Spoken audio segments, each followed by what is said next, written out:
Hey YouTube, they have an unbox of camper casual shoes.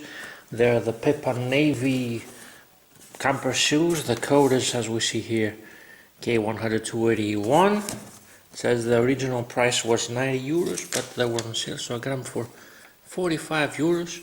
So I thought it was a good deal. Let's open them up and see what's in the box. I've already opened them, to be honest. These are the shoes. Let's take a closer look at them. They are navy blue. This lining here. They have a canvas-like fabric on top, and here in the back there is a castor-like fabric. They have this blue lining. Now the main reason that someone buys a camper shoe, whether it's a formal or casual shoe like this, it's because of the outsole. It's plastic and it's said to be comfortable. It's very flexible, as you can see also.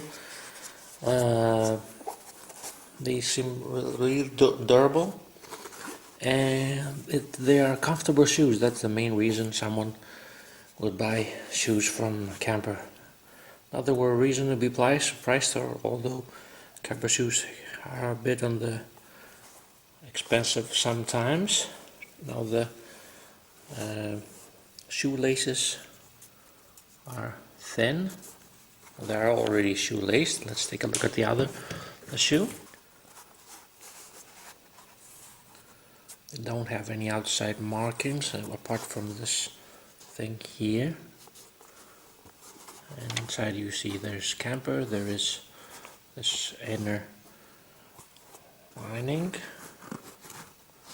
and here we have the code. They say they are made in Vietnam, and the sole, as we said, is very flexible and it's a very casual shoe, very comfortable for walking, everyday walking. And that's about it. Thanks for watching. Please like and subscribe.